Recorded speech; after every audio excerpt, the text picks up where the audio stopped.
Hello students, welcome to my channel study with hello Suman. तो आज के इस वीडियो में हम लोग कवर करने वाले हैं प्रश्नावली 10.1 क्लास 8 मैथ्स। ठीक है, तो आज इस वीडियो में हम लोग कवर करेंगे प्रश्नावली 10.1 को, जो कि यहाँ पे आप लोगों को दिख रहा है क्वेश्चन नंबर 1। बहुत ही डिटेल में करने वाले हैं और बहुत ईजी चैप्टर है।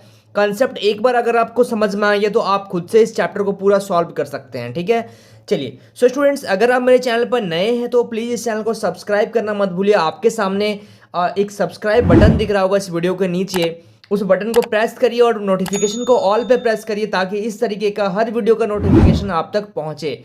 तो स्टूडेंट्स, चलिए इस वीडियो को बिना टाइम वेस्ट करते हुए फटाफट से स्टार्ट करते हैं।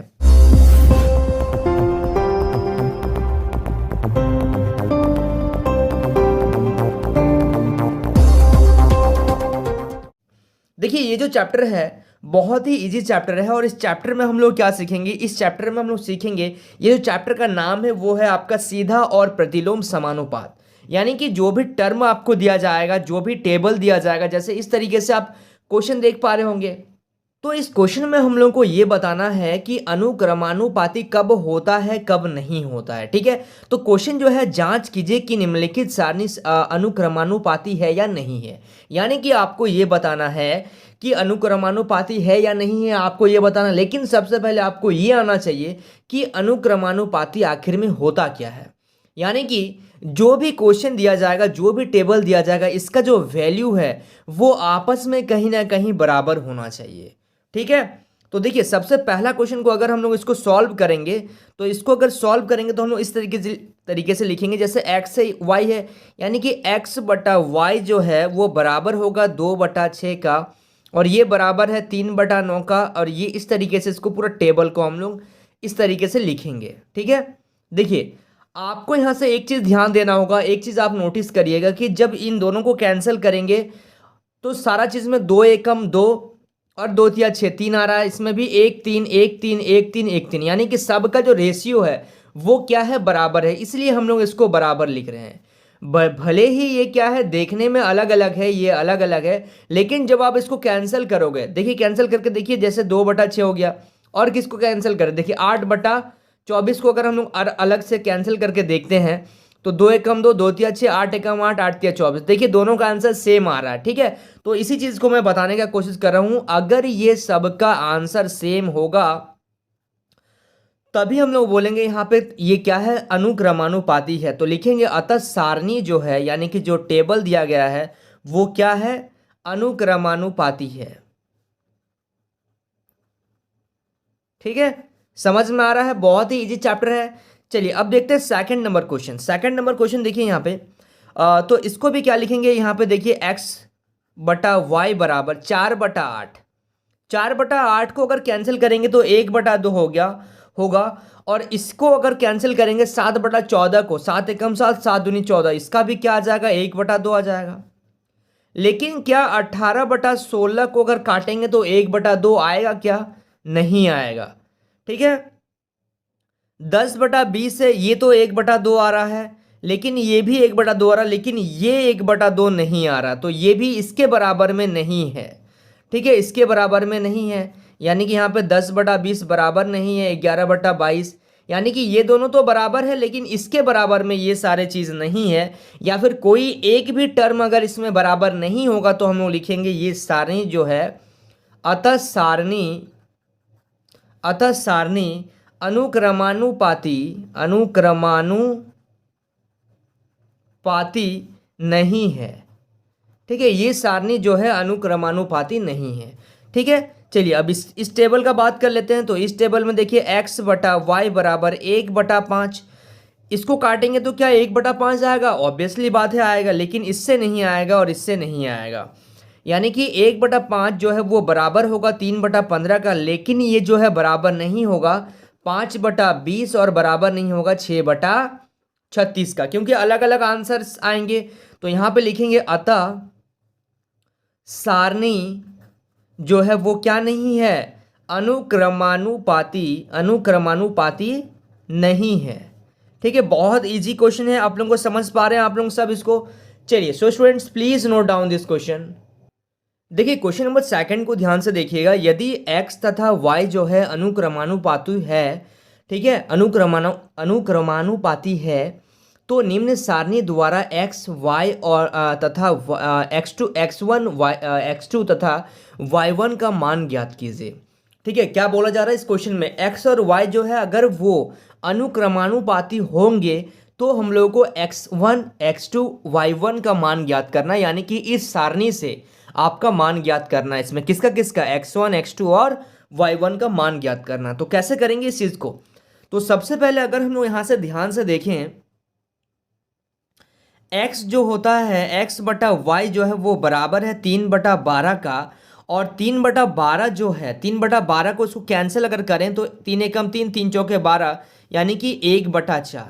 आप इसको किसी के भी इक्वल में कर सकते हैं, कोई दिक्कत नहीं है, क्योंकि इसका मतलब क्या है, ये इसके बराबर है, ये इसके बराबर है, ये इसके बराबर है, ये इसके बराबर है, या फिर ये जो टेबल, ये जो बटे में जो सारणी में दिया गया ये इसके बराबर है। किसी को भी किसी के साथ इक्वल कर सकते हैं, कोई दिक्कत नहीं है। तो चूंकि यहाँ पे ऐसा लिख सकते हैं कि x1/20 जो है वो 1/4 के बराबर है, यानी कि जब आप क्रॉस मल्टीप्लाई करेंगे तो कितना हो जाएगा, 4x1 बराबर 20 एकम 20, यानी कि x1 बराबर कितना हो जाएगा 20/4, यानी कि x का वैल्यू आ जाएगा, x1 का वैल्यू आ जाएगा 5। ठीक है, यहां से ये चीज आप लोगों को समझ में आ रहा है कि इसका वैल्यू हम लोग को 5 हो गया। अब देखिए x1 का वैल्यू 5 आ गया, अब हम लोग को x2 का निकालना है, यानी कि x2 का निकालने के लिए फिर से 1/4 से आप कर सकते हैं इसको, यानी कि x2/28 बराबर 1/4, यानी कि यहां से करेंगे 4x2 बराबर कितना, क्रॉस मल्टीप्लाई कर रहे हैं इसको हम लोग, ध्यान से देखिएगा, क्रॉस मल्टीप्लाई कर रहे हैं, 4 को x2 से करेंगे तो 4x x2, और यहां से 28 को 1 से करेंगे तो 28, यानी कि x2 बराबर कितना हो जाएगा 28 बटा, देखिए ये गुना में होता है, जब गुना को कोई भी नंबर गुना में होता है और उसको जब इस पार लेके आते हैं तो वो डिवाइड में हो जाता है, यानी कि 4 एकम 4 4 सते 28, यानी कि x2 का वैल्यू कितना आ गया 7 आ गया।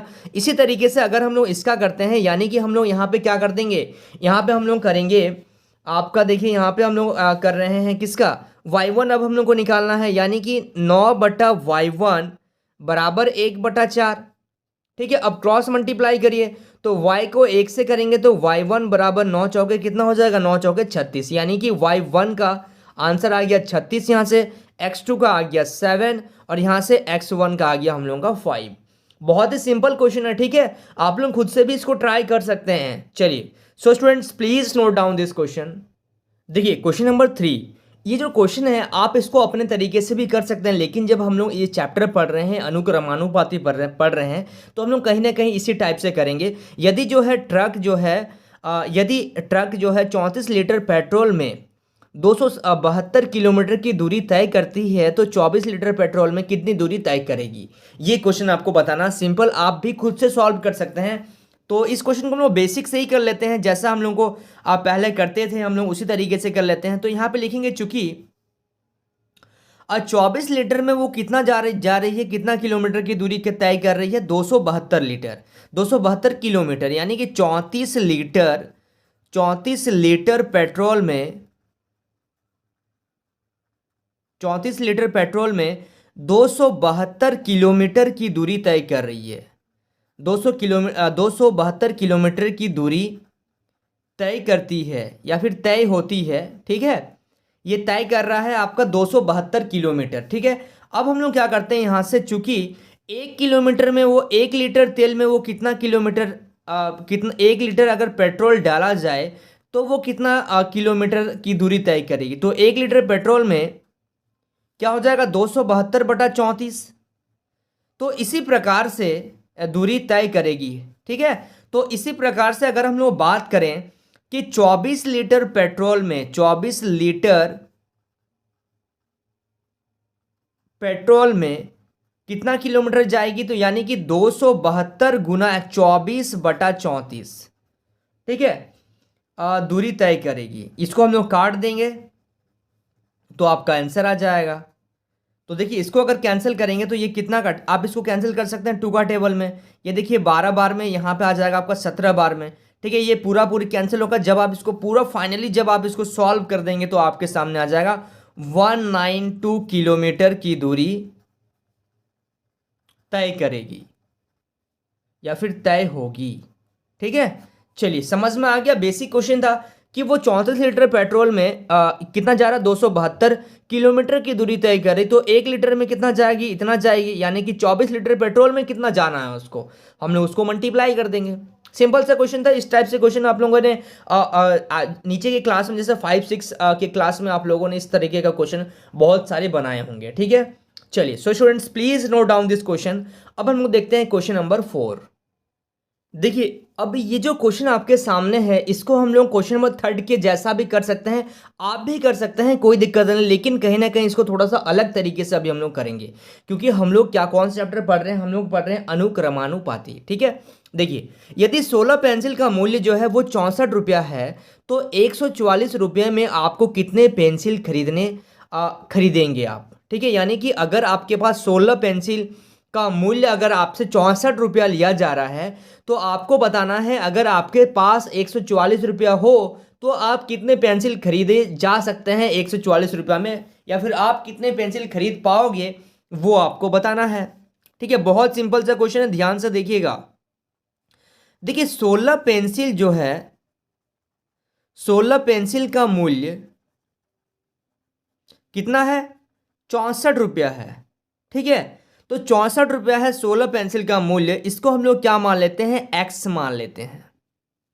इसको क्या मान ले रहे हैं, एक्स मान ले रहे हैं। ठीक है, 16 पेंसिल का मूल्य एक्स, मतलब 16 पेंसिल का मूल्य कितना है, 64 रुपया है। ठीक है, तो देखिए एक्स क्यों मान रहे हैं ये आपको समझना है, क्योंकि पेंसिल का मूल्य को हम लोग, पेंसिल को क्या मान ले रहे हैं, हम लोग एक्स मान ले रहे हैं। तभी तो देखिए अगर आप क्या कर रहे हैं, अगर आप 16 पेंसिल खरीद रहे हैं, 16/64 यानी कि 64 रुपया में आप 16 पेंसिल खरीद रहे हैं, तो अगर हम लोग पेंसिल को, क्योंकि हम लोग को यहाँ पे क्या निकालना है, हम लोग को निकालना है पेंसिल कितने खरीदे जा सकते हैं, यानी कि पेंसिल को हम लोगों ने क्या मान लिया, एक्स मान लिया, तो यहाँ पे लिखेंगे एक्स बटा क्या लिखेंगे, 144। समझ में आ रहा है आप लोगों को। देखिए यहाँ पे 16 पेंसिल का मूल्य 64 रुपया है, तो हम लोग पेंसिल का मूल्य को क्या मान लिए हैं, क्योंकि जो चीज़ आपको निकालना है हम लोग उसको एक्स मान लेंगे। ठीक है, तो यहाँ पे 16 पेंसिल का मूल्य 64 रुपया है और एक्स पेंसिल का मूल्य 144 रुपया है। बस अब क्रॉस मल्टीप्लाई करते ही आपके सामने आपका आंसर आ जाएगा। यानी कि देखिए यहाँ से क्या करेंगे, 64 को एक्स के साथ मल्टीप्लाई करेंगे, यानी कि 64 गुना एक्स बराबर, इसको इससे मल्टीप्लाई करेंगे तो 144 गुना 16। ठीक है, अब देखिए एक्स का मान जब हम लोग निकालते हैं तो जो भी नंबर एक्स के साथ रहता है उसको हम लोग इस पार लेके आते हैं, यानी कि एक्स बराबर क्या हो जाएगा, 144 गुना 16 बटा, क्योंकि ये गुना में है इस साइड आ जाएगा तो ये डिवाइड में हो जाएगा। आप इसको सॉल्व कर लेना, आपके सामने आपका आंसर आ जाएगा, यानी कि x बराबर आ जाएगा 36। यानी कि आप क्या कर सकते हैं, आप तो यहाँ पे लिखिएगा अतः 144 रुपये में 36 पेंसिल, 144 रुपये में कितने पेंसिल, 36 पेंसिल खरीदी जाएंगे या फिर खरीदी जाएगी। ठीक है, समझ पा रहे हैं आप लोग। चलिए so students please note down this question. देखिए क्वेश्चन नंबर 5 को ध्यान से देखिएगा। यदि 8 किलोग्राम चीनी का मूल्य कितना है, 240 रुपया है, तो 320 रुपये में कितने चीनी खरीदे जाएंगे। तो सेम टाइप का क्वेश्चन है, ध्यान से देखिएगा। तो यहाँ पे हम लोग क्या लिखेंगे, देखिए 8 किलोग्राम चीनी का मूल्य, 8 किलोग्राम चीनी का मूल्य जो है वो कितना है, 240 रुपया है। तो यहाँ से देखिए अभिष्ट जो होता है ना वो x होता है, यानी कि अगर हम लोग चीनी का मूल्य को क्या मान लेंगे, यानी कि किलोग्राम, कितना 8 किलोग्राम चीनी का मूल्य x को क्या मान लेते हैं, अगर x मान, तो यहाँ पे देखिए क्या बताया जा रहा है कि 8 किलोग्राम चीनी का मूल्य जो है वो 240 रुपया है। ठीक है, तो क्वेश्चन में बताया जा रहा है कि 320 रुपया में आप कितना चीनी खरीदेंगे। तो यानी कि हम लोग क्या करते हैं, कितना चीनी हम लोग खरीदेंगे। तो देखिए यहाँ पे हम लोग क्या लिख सकते हैं, हम लोग इसको इस प्रकार लिखेंगे कि 8 किलोग्राम चीनी मिल रहा है कितना में, 240 रुपया में। तो कितना किलोग्राम चीनी मिलेगा 320 रुपया में, तो उसको x मान लेते हैं। ठीक है, तो x मान लेते हैं और यहाँ पे लिखेंगे कितना, 320। यानी कि एक चीज ध्यान से देखिएगा, जैसे हम लोगों ने क्वेश्चन नंबर 4 को करा था कि 16 पेंसिल हम लोग को मिला था, जो कि आपने देखा होगा। सेम टाइप का क्वेश्चन है कि 8 किलोग्राम चीनी मिल रहा 240 रुपया में, तो कितना किलोग्राम चीनी मिलेगा 320 रुपया में, ये आपको निकालना है।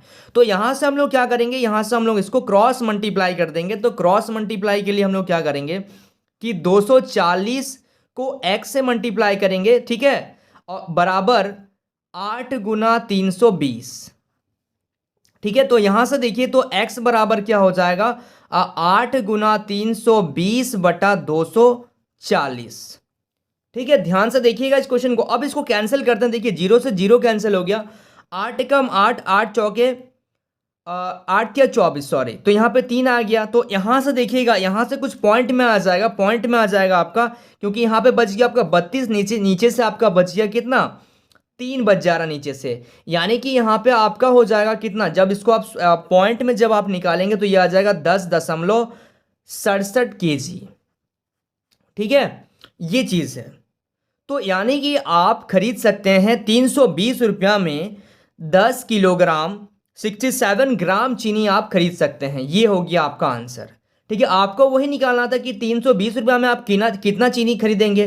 तो आप 10 केजी और 667 ग्राम, ठीक है, 670 ग्राम आप क्या कर सकते हैं, चीनी खरीद सकते हैं। चलिए, यहां तक आप लोगों को समझ में आ गया है।